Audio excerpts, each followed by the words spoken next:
In the name of Allah, who is the most beneficent and the most merciful. Assalamu alaikum to class of Salah Refined Subject Science Unit number 12. We can read out our further reading. The Moon. अब इस topic में हम चांद के बारे में पढ़ेंगे. The moon is also a sphere. चांद है ये भी एक like a ball.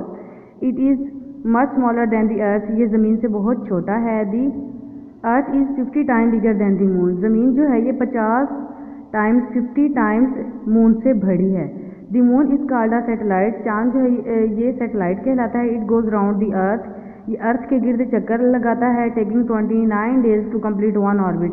इसे 29 डेज लगते हैं ज़मीन के गिर्द चक्कर मुकम्मल करने में. ये इसका ऑर्बिट है जो एक लाइन से ये सर्कल में नज़र आ रही है. ये इसका रास्ता है जिस रास्ते से ये ज़मीन के गिर्द घूमता है.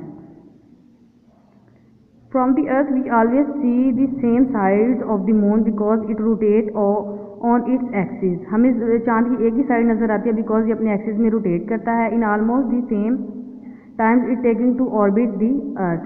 The shape of the moon appears to change. चांद की जो शेप है जो हमें नज़र आती है ये मुख्तलिफ नज़र आती है. This is because यही वजह है as the moon orbits the earth.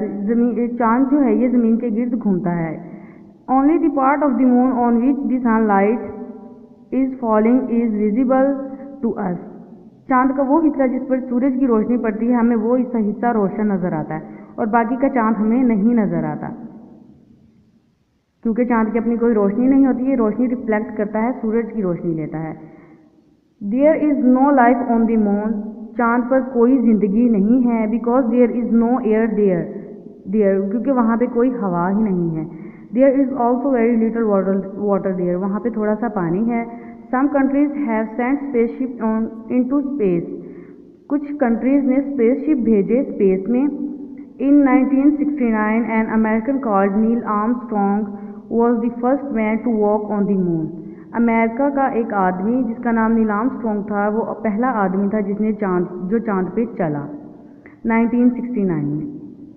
As there is no air in space, space में कोई हवा नहीं है. Astronauts have to wear spacesuit with oxygen inside. Astronauts जो होते हैं ये इनका स्पेस सूट होता है और इसके अंदर ऑक्सीजन का पूरा एक इंतज़ाम होता है. बिल्कुल एक साइंटिफिक मेथड से ये प्रिपेयर किया गया होता है. The moon has no light of its own. चांद की अपनी कोई रोशनी नहीं होती. The light we see on the moon is the light of the sun. चांद की अपनी कोई रोशनी नहीं होती. ये क्या करता है, सूरज की रोशनी को रिफ्लेक्ट करता है तब ये रोशन होता है. The sun's rays fall on the moon. जब सूरज की शमाएँ चांद पर पड़ती हैं एंड आर रिफ्लेक्टेड तो ये इसे रिफ्लेक्ट करता है. Sometimes we can see only a part of the moon. कभी कभार क्या होता है कि देखो ये इस तरह का चांद नज़र आता है हम लोगों को और कभी कभी ये फुल मून आता है. इस मीन के फुल मून पे जब सूरज की रोशनी पड़ती है तो ये पूरा रोशन हो जाता है और कभी कभार ये इस तरह से रोशन होता है. New moon, full moon. Okay, अल्लाह हाफिज़ student. Take care of your self. You can read it, be carefully.